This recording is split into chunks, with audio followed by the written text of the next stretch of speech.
waxaa xaqiiqdu ay tahay 10 nin oo walaalo oo wada dhalatay oo hooyii aabba ay wada dhaleen haddii ay xilka ummadooda tunka ay saartaan in aynu ku dabagallo oo aynu ka hadhno qabiilka foosha xun ee ninkaas aynu dhabarkiisa kolka meel loo dhiibo qofka aynu leenahay waayo inaynu arrimaha ka hadhno waa waxa dib inoo riday sidaa darteed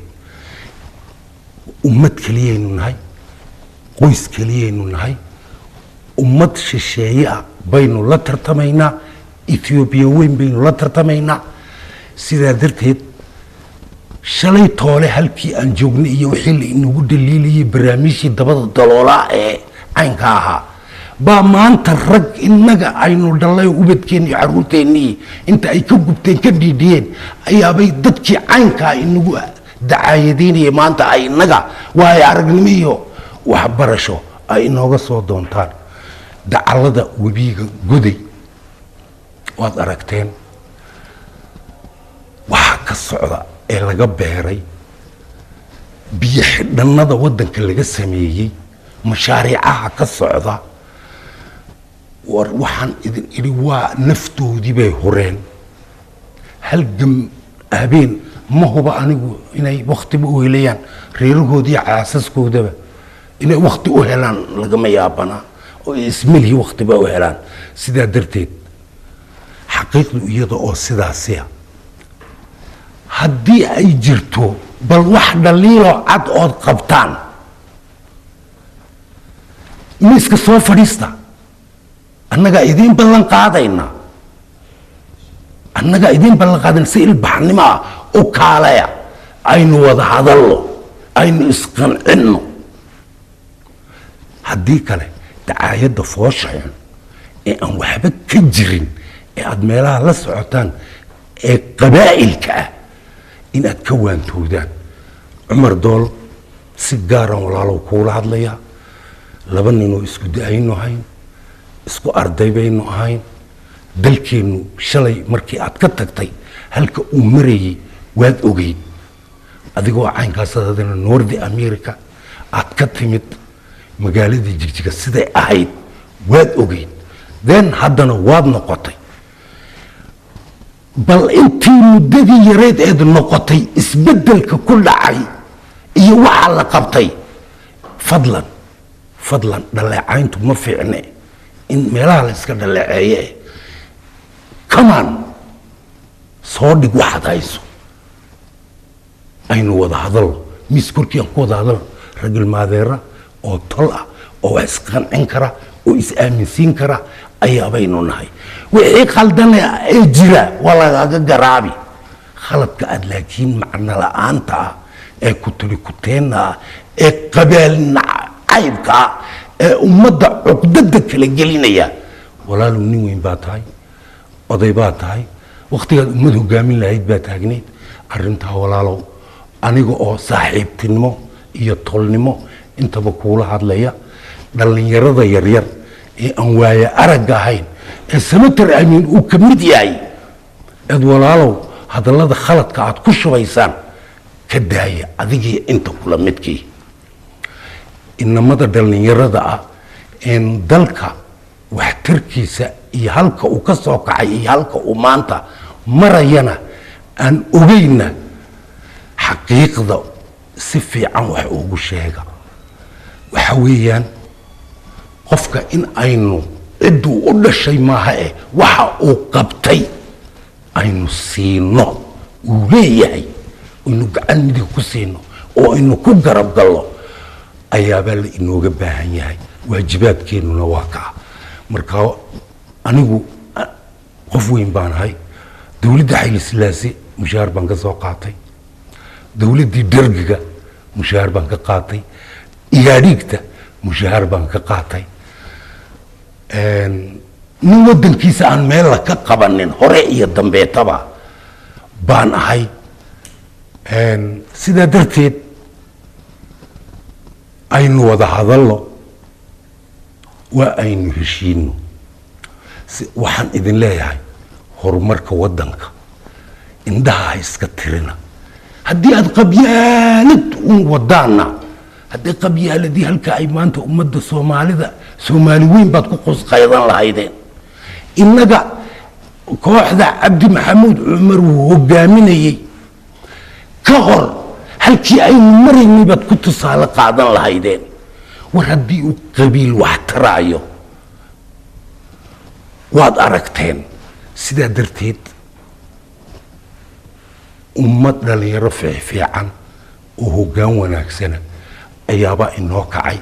tareenkaa hana qaaday aynu maanta istaadhnay meel fiican buu marayaa ku soo booda tareenka soo fuula waxaa jirtay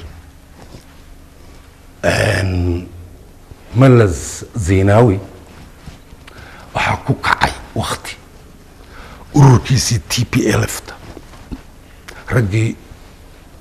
markaa ugu firfircoonaa ayaabay afkaartii Ethiopia weyn dad aaminsanaayeen in ay ku danaystaan sidaa darteed intii ugu dhaweyd ee guddigiisa fulinta ahayd ee ugu xigtay ayaabaa mar ku kacday sawirkii oo kale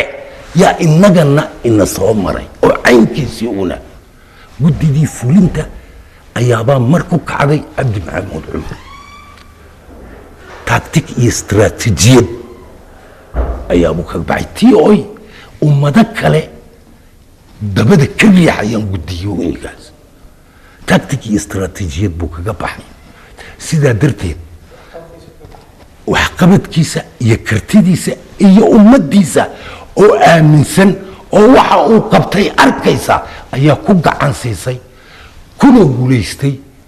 halkaana maanta uu ku maraya berri toolana idinkiinan yaryar aan dalkaba joogin wax alliya waxaad waddanka haddii aad u taraysaan oo aad waddanka u leediin intaasaan waddanka iyaga gelinay welcome soo dhiga waxa weeyaan aabbayaashiin baanu nahay carruurtayadii baa tihiin hadalkaygu waa hadal nin weyn dad badan oo waaye araga ayaabaa kililkeenna jooga sidaa darteed hadalku ha idin galo ku waaye qaata ku wax qaata 10 nin oo walaale ah oo ummadda wax u qabanaysaa iyo haddii ay hooyo wada dhashay ku gacan siinno nin waliba qabiil buu ka yimid raalli waxaad ku tihiin nin aan idinla diin ahayn idinla biir ahayn idinla dad ahayn inuu idin hogaamiyo idinkuu halkaa joogaad raalli ku tihiin walaalkiin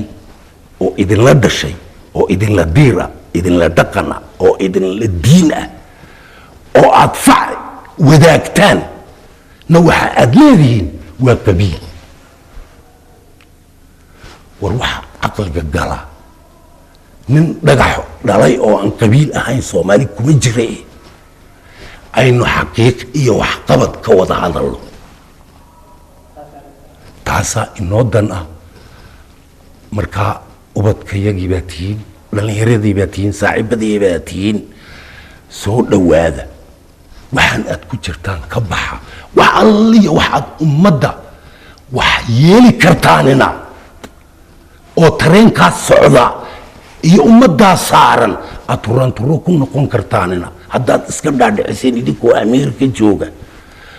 mala awaal baad ku nooshihiin xaqi ku nool ma tiidin been baad aaminsantihiin ka soo noqda waaqiciga runta u soo noqda sidaa darteed anigu odaygiinni baanahay aabbihiin baanahay arrintaasi si walaalnimo leh oo ayaa la idiin soo dhaweyn oo kalgacayl leh waxa aad tabanaysaana soo dhiga miska ilbaxnimadii ma go'aanka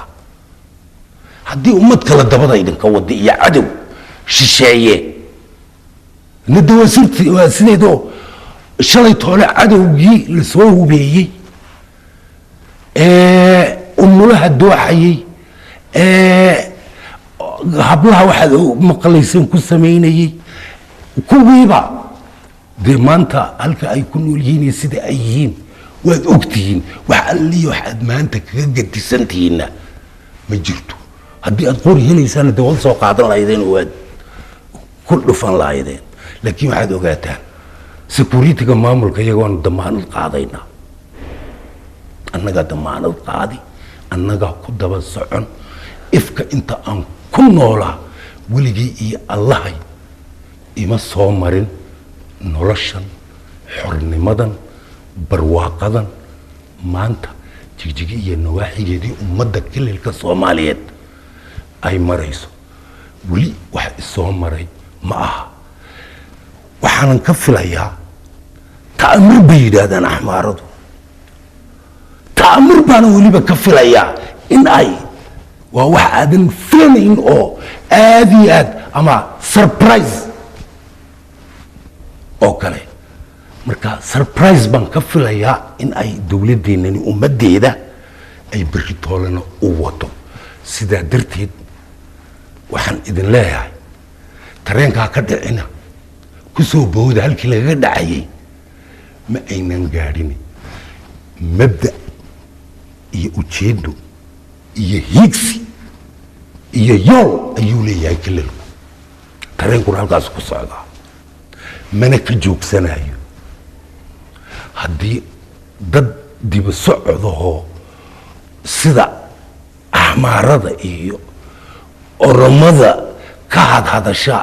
dariiqyada USA meelaha ka hadasha oo kale haddii aad taa wadaanna iyaguba horumar kumay gaadhin wax alliya waxay dalkoodii u dhintayna ma jiraan 27 sanaba way qeyliyihiin kelmad masaaridu ay tiraahdaa jirtaa geela xiriirkiisa wuu socdaa ayaduna waa iska dhicaysaa sidaa darteed annaga xiriirka yagu wuu socon qaylo yaryar iyo waxaad yararood baraha bulshada soo dhigdhigtaan iyo waxaasi wax ku joogsanaya xidhiirka geelu iyo halganka iyagu iyo tareenka aan saarannahay ma aha war waxaad ka niib gaari kartaanna ma aha xaqiiq u soo noqda is-aaminsiiya iswaaniya isla hadla haddii aad dadkiina wanaaggeeda rabtaan weeye haddii laakiin kuwa aan sheegayay cadowgeenna ihi ee marxaladan maanta inay ka faa'iidaystaan doonaya idin soo riixayaanna ha khaldamina dani idinkuma jirto kuwa ha khaldamina waxa aad la socotaan waaqiciga maanta geeska afrika uu marayo xaqiiqdeeda raaca war dhinac walba wax ka eega haddaad siyaasiyiintihiin sidaa darteed waxa aan leeyahay cumrow dhallinyarada walaalow kaa yaryar ee aad dhali karto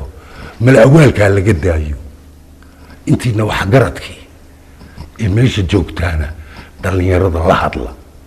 qabta waad ogtihiin sidaa darteed anigu waxa aan kaga baxay ummad dhimatay